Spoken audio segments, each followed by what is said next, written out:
Ассалаумағалейкум жақсыларым. Қалайсыздар, амансыздар ма? Қызылқұм дейтін шөлге, Тәуелбай дейтін елге, жалпы сырдың бойына танымал болған Абыз Ақсақал Ләтіпқожа Мірәшімұлының қызы Мейірша әкесінің айтқан әңгімелерін, жазған жырларын, ғибратты әңгімелерін және ғибратты ғұмырын кейінгіге сөз қалсын деген мынандай бір керемет кітапқа сыйғызып бізге тарту еткен екен. Осы кітаптың ішінде 90-шы жылдары Ләтіпқожа Мірәшімұлының балаларына айтып берген бір әңгімесі бар. Әңгіме былай басталады. Ерте заманда бір патшаның 4 әйелі болыпты. Сол 4 әйелдің ішіндегі ең жақсы көретіні кенже, яғни 4-ші әйел екен. Сол дегенде бүкіл көңілін аударып патша. Сол дегенде жиған терген дүниесінде аямай, соның қалауын істеп, соның әдемі көріну үшін қолынан келген барлығы жақсылығын аямайды. 3-ші әйелін де жақсы көреді. Бірақ күндердің күн басқа біреуге кетіп қалатынын іші сезеді. 2-ші әйелін де жақсы көреді. Патшаның қиналған шағында жанынан табылып,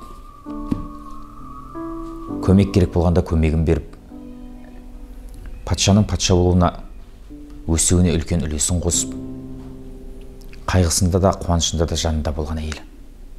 Бірақ неге екені белгісіз, 1-ші әйелін ұната қоймайды. Оған қатты көңілде бөле қоймайды, дұрыстап ақысын да бере қоймайды. Осылай патшаның өмірі өтіп жатты. Күндердің күні патша сырқаттанып қалып, бұл өмірдегі дәм-тұзы таусылатынын сезген патша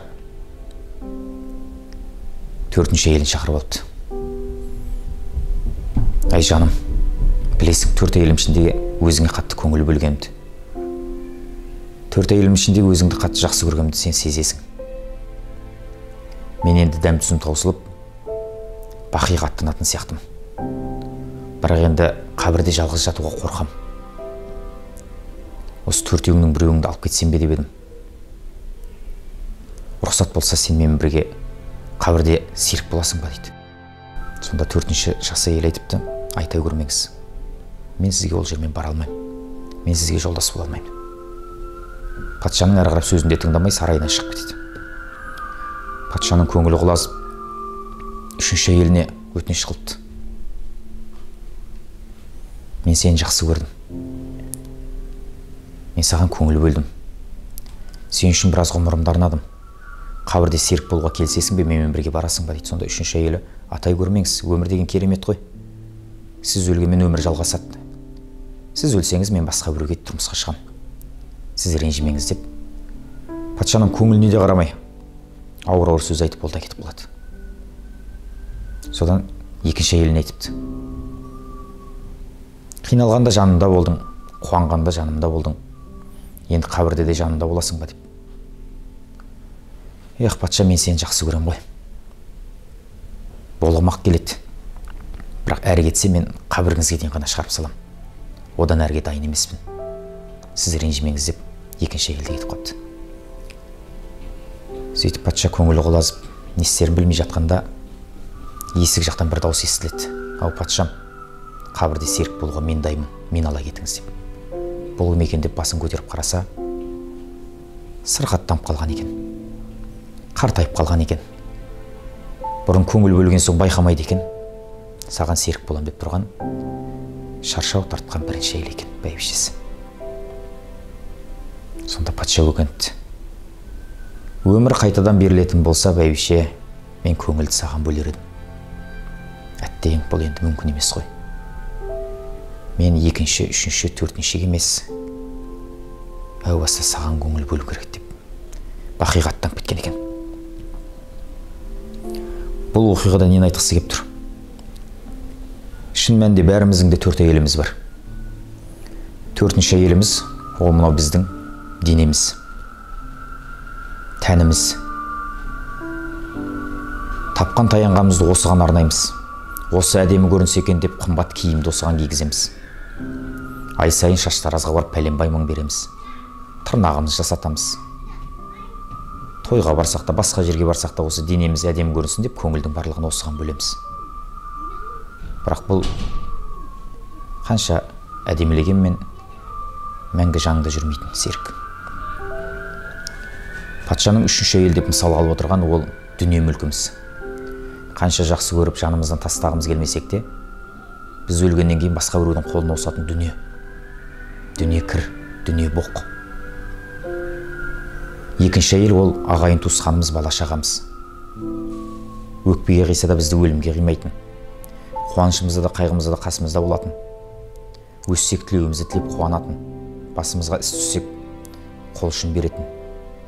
Бірақ қанша қимасы да қабірге апарып, қайтып кейін қайтатын жақын жуығымыз.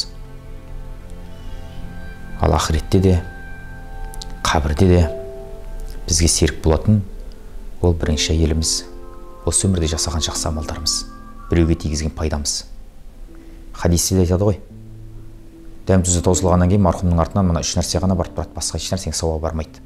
Тірі кезінде көпір салған болса, жол салған болса, мектеп медресе ашқан болса, адамзат соның игілігін пайдаланған болса, соның сауабы тоқтаусыз артынан барып тұрады. Екінші, адамзат пайдаланатындай ілім-білімге үлес қосқан болса, шәкірт тәрбиелеген болса, кітап жазған болса, соның игілігін адамзат пайдаланған болса, соның сауабы тоқтаусыз барып тұрады. Үшінші, артында қалған салихалы ұрпағының жасаған дұғасы барып тұрады деді.